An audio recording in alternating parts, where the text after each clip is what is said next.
जय गुरुदेव, जय महाकाली। आप सभी साधकों का जय महाकाली ज्योतिष केंद्र के आपके अपने चैनल पर स्वागत है। धंधा यक्षिणी साधना, इससे पहले भी धंधा यक्षिणी से संबंधित 2 या 3 वीडियो हम आपको दे चुके हैं, जो रुद्रामल तंत्र से संबंधित भी है और कुछ अलग मंत्रों से संबंधित। इसमें कई सारे मंत्र आते हैं, सोच समझकर ही मंत्रों का प्रयोग करने पर लाभ होता है। कई मंत्र ऐसे हैं जो अघोर विधि से होते हैं और लोग उनको सात्विक विधि से करने जाते हैं और गंभीर नुकसान उठा लेते हैं। आज जो मंत्र लेके आए हैं 100% कोई भी व्यक्ति कर सकता है, पूर्ण फलित होगा। 2 विधि बताएंगे और दोनों ही विधि में आप अपने अभिष्ट कार्य की न सिर्फ सिद्धि करेंगे, बाकी धंधा यक्षिणी की प्रत्यक्ष सिद्धि की ओर अग्रसर हो जाएंगे। ईश्वर ने चाहा तो प्रत्यक्ष सिद्धि को भी प्राप्त कर लेंगे। इस साधना को आप शुक्ल पक्ष में किसी भी शुक्रवार से स्टार्ट कर सकते हैं। बहुत महत्वपूर्ण साधना है और इस साधना के जो साधना काल होता है उसमें ही ये अपने प्रभाव दिखा देती है। चूंकि जैसा इसका नाम है धनदा यक्षिणी, धन को प्रदान करने वाली है, धन में वृद्धि करने वाली है, हर प्रकार से आपको समृद्ध बनाने वाली साधना है।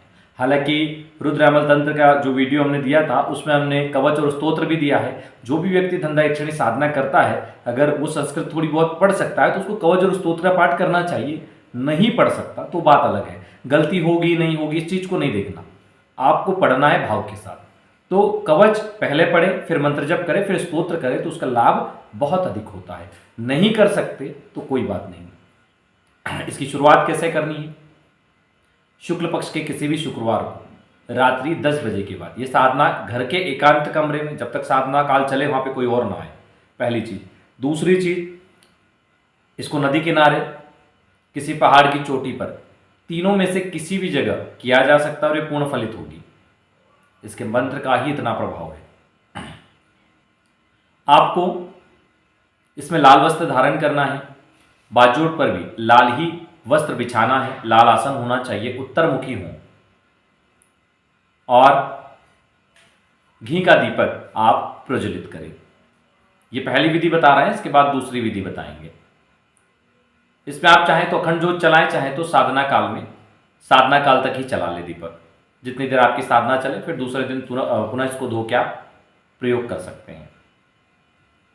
धंधा यक्षिणी यंत्र को लाल फूलों के ऊपर स्थापित करें, बाजूट पर लाल कपड़ा, उसके ऊपर लाल फूल, और उसके ऊपर अगर लाल फूल ना मिले तो चावल लाल कर लें और उसके ऊपर स्थापित कर दें। माला को भी साइड में स्थापित कर उसका भी पूजन करें। इसमें स्फटिक या जो विशेष धंधा यक्षिणी माला होती है उसका प्रयोग किया जा सकता है, उसका भी पूजन करें। सबसे पहले बैठकर अपना पवित्रीकरण और आचमन कर लें, दीपक प्रज्वलन कर दीपक का पूजन करें। हाथ में जल लेकर संकल्प लें, मैं अमुक नाम अमुक गोत्र धंधा साधना सिद्धि करने जा रहा हूं, ऐसा बोल के जल छोड़ दें। उसके बाद यंत्र को स्नान कराएं पंचामृत से, जल से, और कुमकुम केसर से पूजन कर स्थापित करें। कभी भी यंत्र का पूजन करो तो सबसे पहली बंदी बीच में लगेगी, उसके बाद ऊपर नीचे, फिर राइट साइड, फिर उसके कोनों में, ठीक है, यानी कि टोटल 9 बिंदियां लगेगी। उसके बाद माला का भी पूजन कर दे, माला को स्नान नहीं करवाना है। ये करने के बाद गुरु जी गणेश जी का ध्यान करें, यदि फोटो या मूर्ति स्थापित है तो उनका विधिवत पूजन करें, खीर का भोग लगाएं, गणेश जी की 1 माला मंत्र जप करें, 1 माला गुरुदेव मंत्र जप करें, 1 माला कुबेर मंत्र का जप करें। ओम यक्षाय कुबेराय वैष्णवाय धनदान अधिप धनदान समृद्धिम देहि दापय स्वाहा। या फिर आप किसी भी कुबेर देव के मंत्र का प्रयोग कर सकते हैं। बहुत से लोग फिर पूछते हैं कि गुरु जी मंत्र नहीं है कुबेर जी का, तो हम साधना दे चुके हैं कुबेर साधना, वहां से मंत्र ले सकते हैं। उसके बाद जो धंधा मंत्र देंगे उस मंत्र की आपको जप करना है। इसको आप किसी भी शुक्ल पक्ष के शुक्रवार से स्टार्ट करके 21 दिन की साधना है, 21 दिन इसको करें। आप चाहे इसके दिन कम करना तो 11 दिन भी कर सकते हैं, लेकिन दोनों ही स्थिति में 31 माला प्रतिदिन जप करना है। इसमें ब्रह्मचर्य का पालन, जमीन पर शयन, एक समय भोजन बिना लहसुन प्याज का, ये आप करें। साधना पूर्ण होने पर कन्या भोजन अवश्य करवाएं। 1, 3, 5, 7, 9 कन्या भोजन करवा सकते हैं और उनका पैर छूकर आशीर्वाद लें। साथ में कुछ दक्षिणा ब्राह्मण को अवश्य दे दें। इससे साधना सिद्ध हो जाती है, दशांश की आवश्यकता इसमें नहीं है। ये इसकी पहली विधि है। अब इसकी जो दूसरी विधि है वो बड़ी विशेष है। हालांकि दोनों ही विधियां विशेष है और आपके जो मनोरथ होते हैं उनको सिद्ध करती है।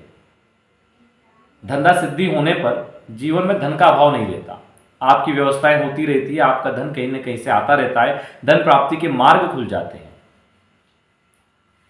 जैसे अलग अलग साधनाएं, जैसे मान लीजिए माता त्रिपुर सुंदरी साधना करनी है तो माता के 4 स्वरूपों की साधना होती है अलग अलग चरण की।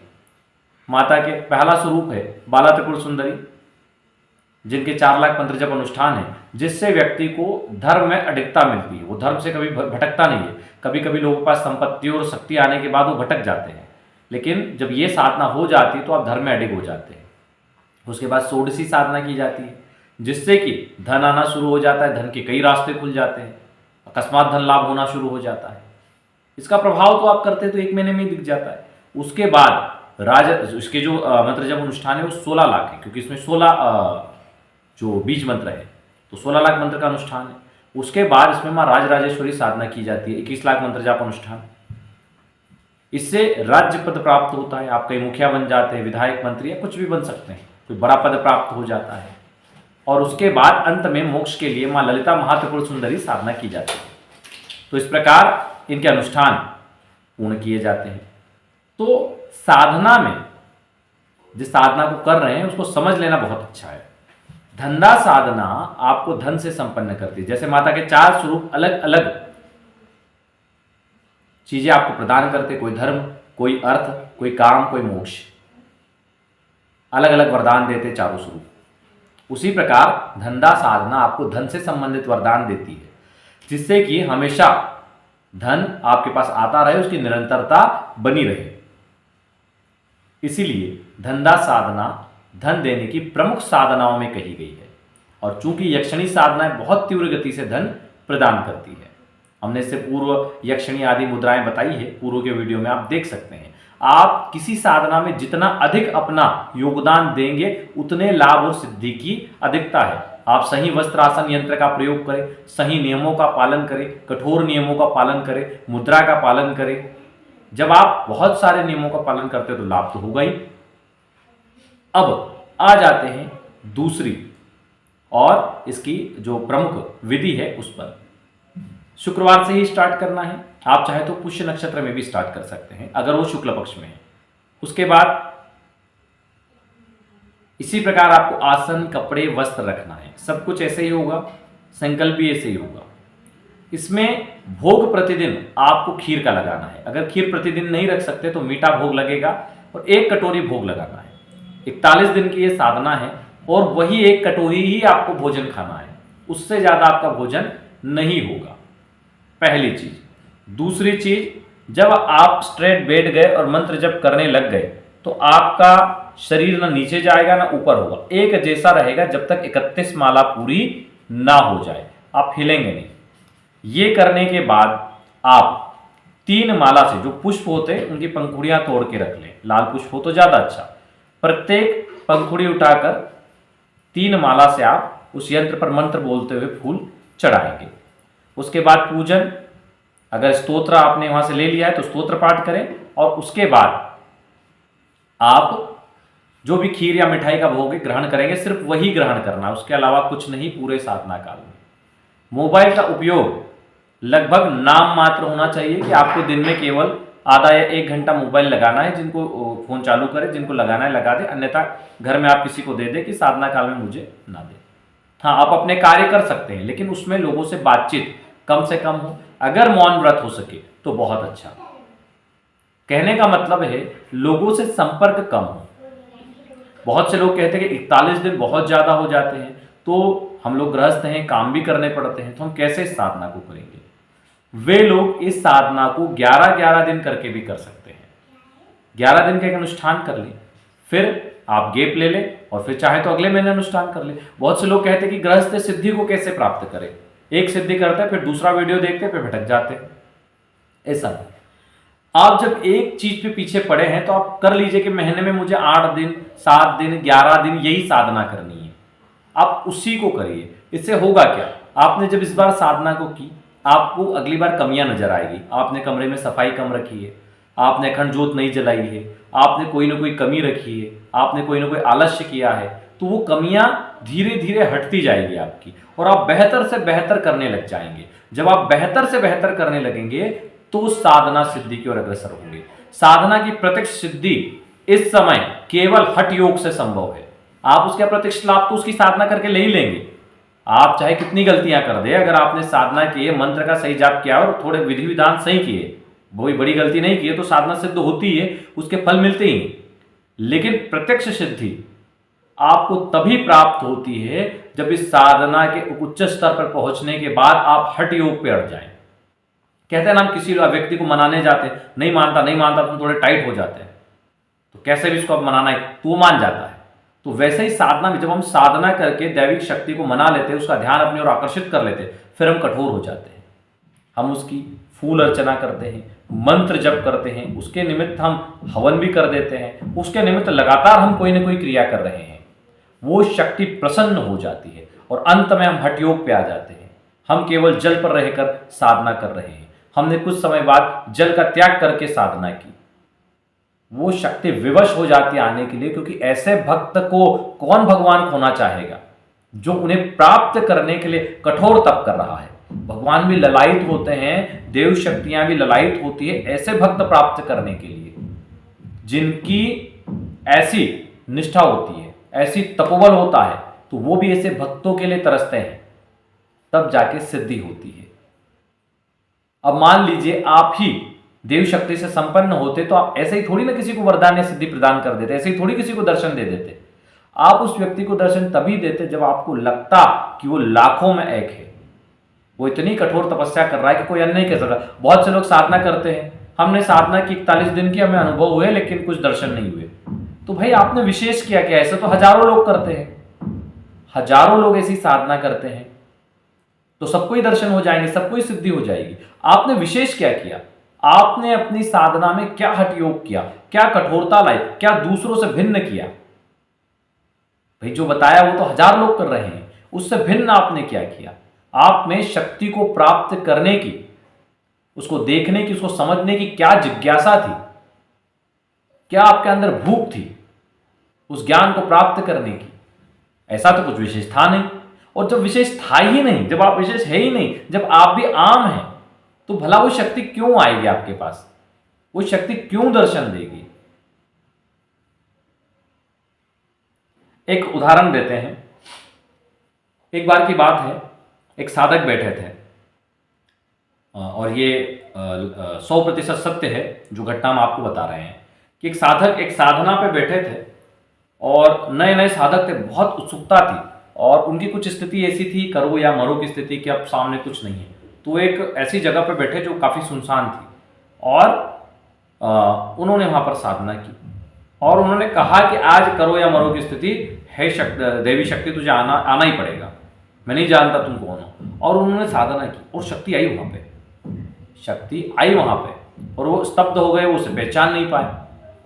और जैसे ही वो गई, उनको पता चल गया कि वो वही दिव्य शक्ति थी, तो उनको उनके दर्शन हो गए। लेकिन फिर जब वो दूसरी बार बैठे, वो शक्ति नहीं आई।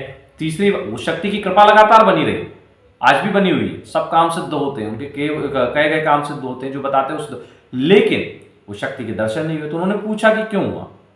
तो जवाब ये मिला कि जो भूख उस दिन थी, जो जिज्ञासा उस दिन थी, जो प्राप्त करने की व्याकुलता उस दिन थी, जो देखने की व्याकुलता उस दिन थी, वो अब नहीं है, क्योंकि देख लिया। और जब वो चीज थी नहीं, जो चीज है ही नहीं अब आप में, तो वो शक्ति कैसे आएगी? तो उस चीज को वापस अपने अंदर समाहित करने के लिए प्रयास करो, और वो प्रयास में लग गए, और हमें उम्मीद है जल्द ही प्रत्यक्षीकरण हो जाएगा, उन्हें जल्दी हो जाएगा। क्योंकि जब आपको पता चल जाता है आपको करना क्या है, जब आपको पता चल जाता है समस्या कहां है, उसका निवारण क्या है, तो आप आगे बढ़ जाते हैं। जब तक पता नहीं रहता भटकते रहते हैं। तो साधना भी ऐसा ही क्षेत्र है। जब आप हठ योग का सहारा, बहुत से लोग साधना में हिलते डुलते रहते हैं इधर उधर, ऐसे नहीं होता। जब स्ट्रेट बैठ गए तो बैठ गए, चाहे 1 घंटा, 1.5 घंटा, 2 घंटा, 3 घंटे, हिलना नहीं। शरीर ही दुखेगा ना, दर्द ही होगा ना, क्या होगा, मर थोड़ी जाएंगे। क्या होगा उससे, थोड़ा बहुत दर्द ही होगा, आयोडेक्स लगा लेना, पेन किलर खा लेना साधना के बाद में, साधना में नहीं, 11 दिन की साधना है तो 11 दिन तक उस दर्द को झेलो। उससे आपके पूर्व जन्म के पाप कर्म नष्ट हो रहे हैं, आपके तप के प्रभाव से, उस शारीरिक दर्द से। और जैसे ये नष्ट होके आपका पुण्य उदय होगा, आप प्रत्यक्षीकरण कर पाएंगे, आप सिद्ध हो पाएंगे। सिद्धों के सर पे कोई सींग नहीं लगे रहते, जो सिद्ध हैं उनके सर पे सींग नहीं रहते।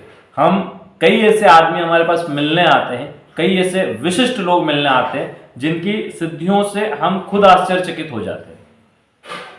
कई ऐसे कमाल के लोग आते हैं जिनको देख के हम खुद आश्चर्य, हम यह बता भी नहीं सकते वीडियो में कि उनकी सिद्धियां क्या गजब की थी। हम खुद आश्चर्यचकित हो जाते हैं कि उन्होंने क्या लेवल पे चीजें प्राप्त की है। लेकिन जब वो आते हैं ना तो सिंपल से, कोई जींस पहना हुआ है, कोई टी शर्ट पहना हुआ है, आके नीचे बैठ जाते हैं। जब उनको देखते हैं, समझते हैं, बोलते हैं कि भाई ठीक है खेला बंद करो तुम्हारा, तब वो अपनी हकीकत बताते हैं, उनकी सिद्धियां बताते हैं, तब पता चलता है वो कितने उच्च स्तर के साधक है। लेकिन ऐसे घुल मिल के रहते हैं कि आप उनको देख के बोलोगे कोई गली का लुक्खा होगा। ये स्थितियां हैं। आप बोलोगे यार ये तो सामान्य व्यक्ति है बेचारा, गांव का कोई गणमान्य व्यक्ति होगा, गजब की सामर्थ्य।